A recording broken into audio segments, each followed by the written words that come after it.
All right, testing, testing, 1, 2, 3. I want to thank everybody for coming out to the Springboro Tea Party's Reaffirmation of the Bill of Rights rally.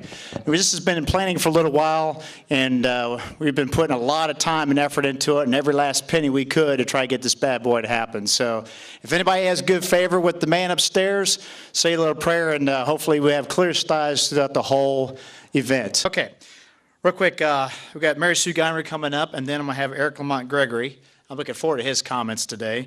Mary Sue is an affiliate coordinator of Great Dayton Move to Amend. She's also a board member of the Greater Dayton Christian Connection, is that correct? And she's going to talk about the hazards of GMOs, Monsanto, as well as more about her project that she's doing here with Move to Amend. Mary Sue? I also shot her the March Against Monsanto at Worldwide. I shot her up in Dayton, and it's going to air on cable access July 17th, I believe. So you can go to springborotbar.com, look up the times for that, and you can watch the whole March Against Monsanto here in Dayton. Thank you.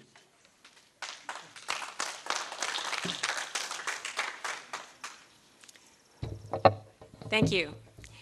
If you'd open your constitutions to Article 2, Section 4. Now, I thought some people would have them here. I don't get a yes to that very often, but we'll talk about it. We'll talk about that one later. And I don't mean to be sacrilegious, but if you're a Christian, you have your Bible at hand, and other religions have their own sacred books. And when you talk about spiritual matters, you use those books as reference. Those documents are as reference. So today, as we're talking about freedom, and we're talking about sovereignty, and we're talking about democracy, we do need to know where our democracy comes from, what it requires of us. Gail talked about responsibility, what we need to do to hold on to it, and how to get it back if we lose it. And I am convinced, as I suspect many of you are, that we are on the brink of losing our democracy. Two widely accepted beliefs, both a result of judicial activism, have contributed to this. One and are taking away the power to govern ourselves. One of those is corporate personhood, that is corporations and unions and nonprofits, all organizations, artificial entities, and the other is that unlimited money is equal to free speech. So a recent decision by the Supreme Court, 2008, was Citizens United versus the Federal Election Commission. Citizens United gave all of these different artificial entities a lot of power in elections. They now can collect and spend unlimited amounts of money in secret. Trade associations is the one that I'm going to pick on at the moment, 501c6s. American Petroleum Institute would be an example of one of those.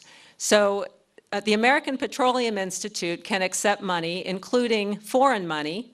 So they have a member, the wholly owned subsidiary of Saudi Arabia Oil Company. And who owns Saudi Arabia Oil Company?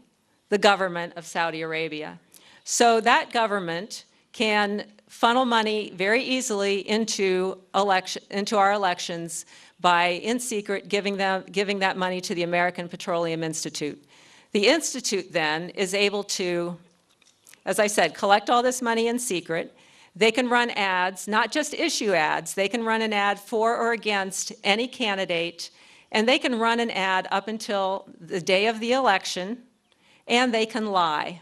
Free speech. So they can have anything they want. And any foreign government, it's not just Saudi Arabia, can pretty much do what they want with our elections. So when I hear you all talking about, the Constitution Party or the Freedom Party of America, I'm concerned that these third parties, and I've been interested in third parties for a long time, I'm an independent myself, but they don't have a chance at a voice because of all the money that's in politics.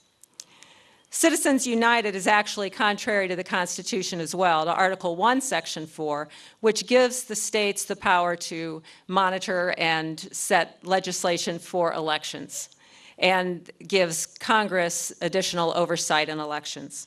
So the Supreme Court took away the rights of we the people. Now, I'm not much of a history student. I've heard a lot of history here, and I'm not going to probably talk as much as I was going to about that. But one thing, Laura mentioned crony capitalism, and that's kind of my speech too. So what I found out, and since many of you are Tea Party members, you may already know this, but the Tea Party, the Tea Act of Parliament in 1773 was crony capitalism. That was a case where the East India Company was in financial trouble. They had a lot of surplus tea at the time, and so Parliament passes the Tea Act. That allowed them to dump tea on the colonial market, ruin the colonial merchants, and because they were selling it through British agents duty-free. So that government was picking winners and losers. And we still see that today. We know that's happening today. So the people took away the power of the king to rule, and we created our own government so that we chose self-rule. And all power now resides with the people, right? Uh-oh. Well, and we know we have a problem. That's why we're here. So there's 3 areas that I want to talk about: agriculture, healthcare, and prisons. And I start with agriculture because I love food. But I don't trust the food that I buy in the grocery. And I don't trust the food that I get in restaurants. I'm afraid that I don't really know what's in that food or what's been happening to the sources for that food. I know that many farmers routinely give antibiotics to livestock so that they can cram more animals in smaller spaces. Those antibiotics have made their way into our food supply and into our bodies. And increasingly resistant bacteria are now resistant to those antibiotics. So we're having health problems because of that. I know that dairy farmers will give synthetic bovine growth hormone, RBGH, to their dairy cows to increase milk production. RBGH has been linked to the increase in breast cancer and prostate cancer in humans. So now much of the food sold in the United States has at least one ingredient that is genetically modified. Genetic modification means that, you know, you've got DNA over here, you've got DNA over here. Nature would never combine them, but biotech companies can combine them, and they create seeds. And they do this for all the right reasons. You know, they say that there's going to be greater productivity and less pesticides and less herbicides and so on and so forth. And, I'm sorry, free speech. They're all lies. So we don't know. We really don't know what we're eating. And this national science experiment, you're all members of the science experiment, started in the 1980s. GM foods have been introduced. They are in many processed foods. They've not been given adequate testing. We are the guinea pigs. It's almost impossible to avoid them. I'm now calling it the non-GMO diet. And I'm losing weight. You cannot find them. Can't hardly eat. So Monsanto, Sonny mentioned that I'm going to talk about Monsanto. Monsanto produced RBGH, and they are now the largest biotech company in the world producing genetically modified seeds. They want to control the world food supply. Monsanto is the same company that brought us DDT, PCBs, and Agent Orange, all very toxic substances, harmful to human health and harmful to the environment. Now, because of their genetic modification of all these crops, we're finding that there's increased resistance to the pesticides and the herbicides that of course, they sell. Monsanto sells the Roundup that is being used to make Roundup-ready corn so that we can, consume that. We're getting super weeds. We're getting more disease. And it's reasonable to expect that that will continue. More and more disease in our country because of what we're eating. So I heard also from Laura the expression revolving door. And the revolving door between Monsanto and the government is well documented.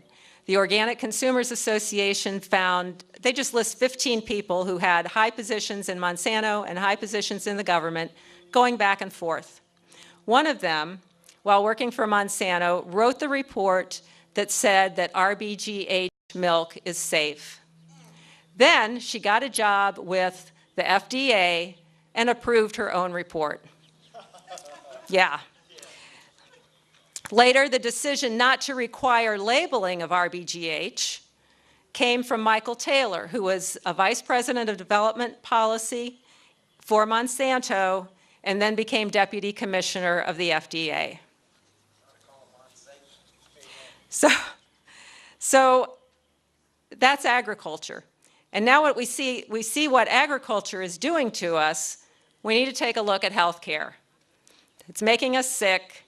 Now, I know there's a lot of disagreement, and probably with me, because I'm not as anti some things as some of you are, but the healthcare issue, although debated, is that medical costs are too high.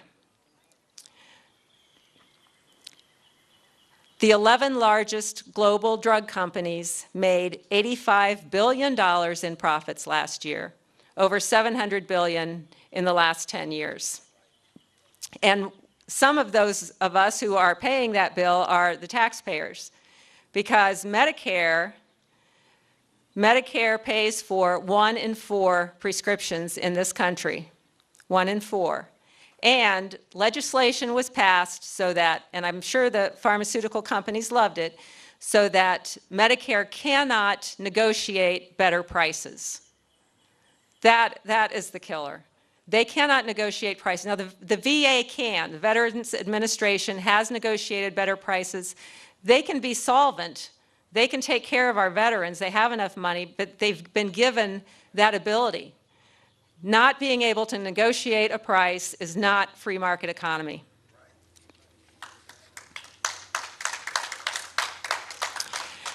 Now I would add that there's nothing wrong with a corporation making profits. That is what they're supposed to do. But the drug industry's profits are excessive. They're overcharging American consumers and taxpayers. And we pay significantly more than other countries for our drugs, 75% more than Japan. The last one is prisons. In many states, including our own, the government has sold its responsibility to administer justice to private corporations that build and maintain prisons. We the people, we the taxpayers, support those prisons with our tax dollars. The problem here is that the corporations get richer when there are more prisoners. So they use corporate money and influence to elect friends in the legislature who will pass stricter laws to guarantee a steady supply of prisoners. I don't believe that the people in the United States are that much worse, that much more criminally minded than the rest of the world. So why do we have an incarceration rate 4 to 5 times higher than most developed countries? We imprison 700 out of every 100,000 people in this country. Worse than China. So did anyone look up Article 2, Section 4? The President, Vice President, and all civil officers of the United States shall be removed from office on impeachment for and conviction of treason, bribery, or other high crimes and misdemeanors. I'm afraid that most of our elected officials might flunk the bribery test.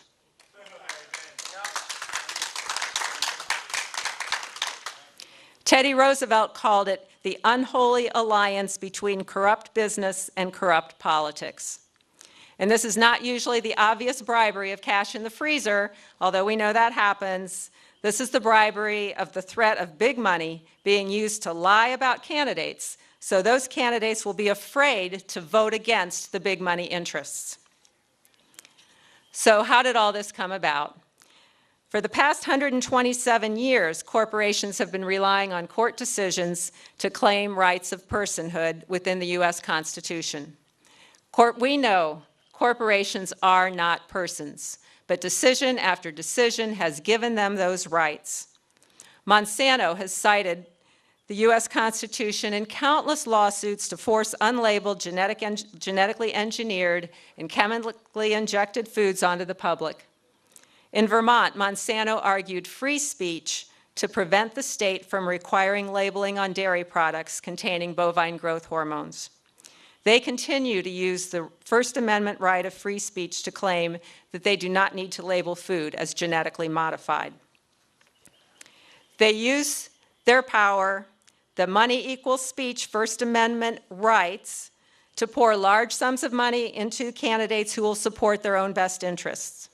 Once those candidates are elected, they have laws passed to serve those interests. One example of this recently was the last budget bill which was passed. Have any of you heard of the Monsanto Protection Act? Okay. It gives that company complete immunity from any federal court action against any new Monsanto GMO crops that might be introduced that are suspected of being dangerous to the public or the environment. It's outrageous. So I'm not opposed to corporations. I work for a corporation. Corporations perform a necessary function in our society, but corporations should not have power. Power belongs to we, the people.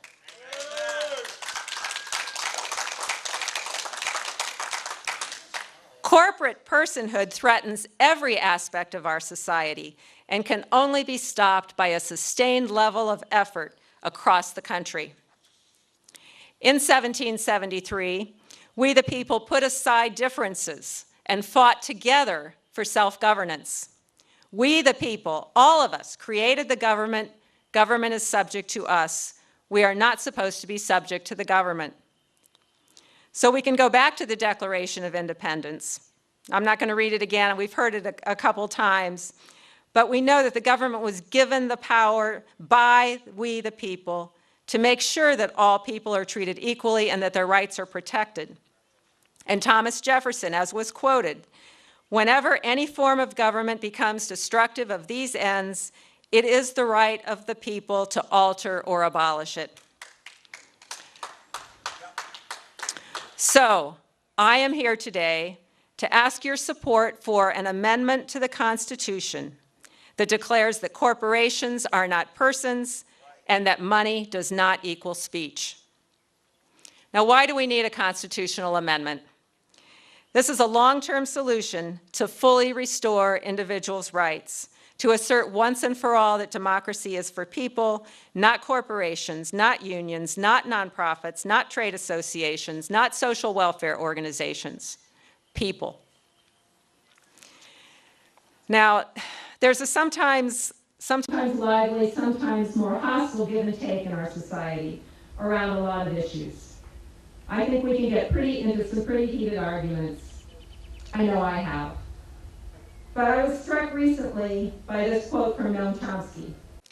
The smart way to keep people passive and obedient is to strictly limit the spectrum of acceptable opinion, but allow very lively debate within that spectrum. So we talk about all these issues. We can talk about third parties and the importance of the local elections. We can talk about free speech rights or gun rights or religion in the schools. Pick your issue. We can talk about any of those, and we can get pretty heated about them, and we're sure we understand that our freedoms are at stake here. But what I believe is that we have experienced a more fundamental loss of freedom because we have lost the power to govern. We, the people, are sovereign. The government was created by us, but instead the government is serving huge artificial entities with lots of money, and we need to take back that power. The only way we're going to be able to get that back is to amend the Constitution. The 28th Amendment to the Constitution is desperately needed to declare that corporations are not persons and that money does not equal speech. Thank you. Move to Amend is a broad-based democracy coalition organized to make this happen. They have organizations supporting them from my left, your right, all the way left to all the way right. This is not an issue of left and right. It's not an issue of party. This is an issue of survival. And so I really ask you to join the cause, move to amend.org, or sign the petition while I'm here today. Please join me. Thank you.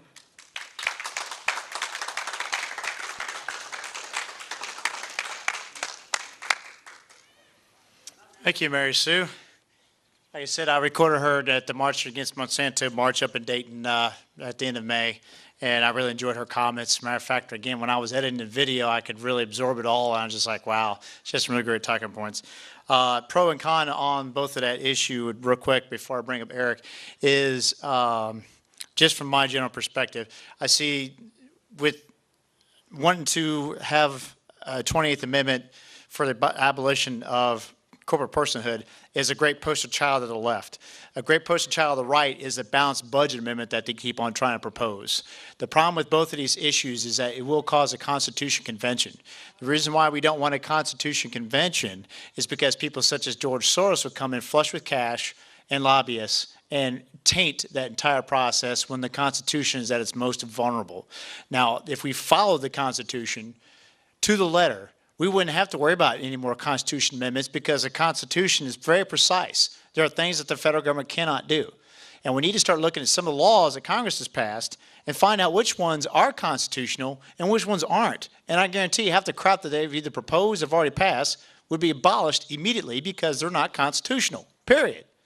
But that's what the whole idea. I like the option of discussion because of the fact that this gets a free flow of ideas going and not having to worry about a Republican and a Democrat saying you should do it this way or that way. I like independent people coming with their ideas so that way we can say somewhere in the middle lies the truth, and I guarantee we will get the results that we need from that thing. But that's just my stance. But I wanted to everyone hear Mary Sue's opinion on that because of the fact I think she has very valid points, and I definitely think it's something we should look into. Right, but still, that's typically how it goes.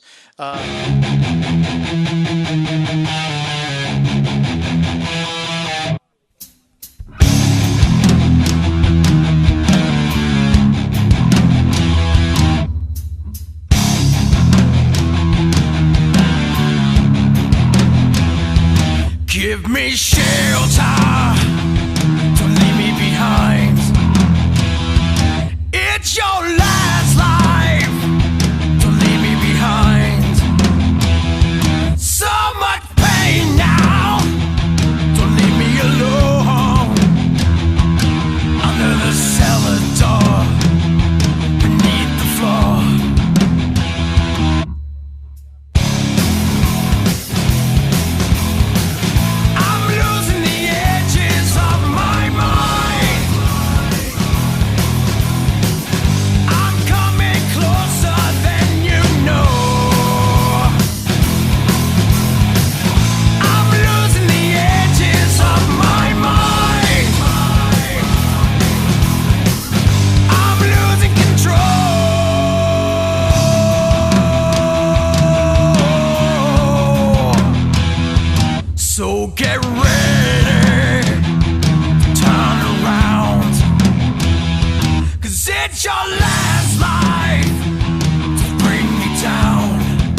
to the edge. I've been out all night and it's gone right to my head.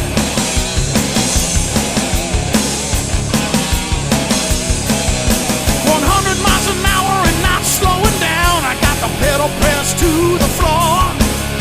I've had me enough, but I still want some more. Come on, give me some more. I've got no time for love tonight, because there's someplace else I'd rather be. A higher place in my so-called society.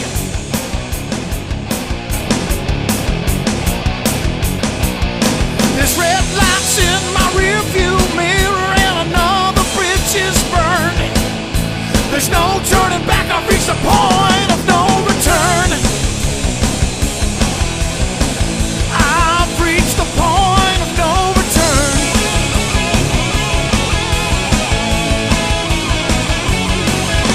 I want it all and I want it now. I want my cake and eat it too. I'd like to burn the candle at both ends, it's true.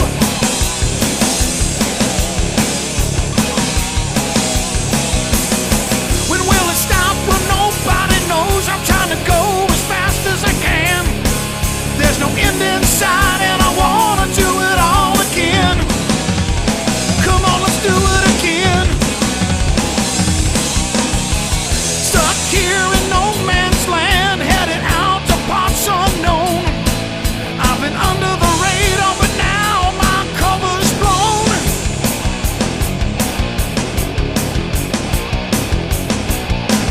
Looks like my luck's running out this time, and another lesson's learned. There's no turning back, I've reached the point of no return.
I'm not gonna make it home, I got no place to go.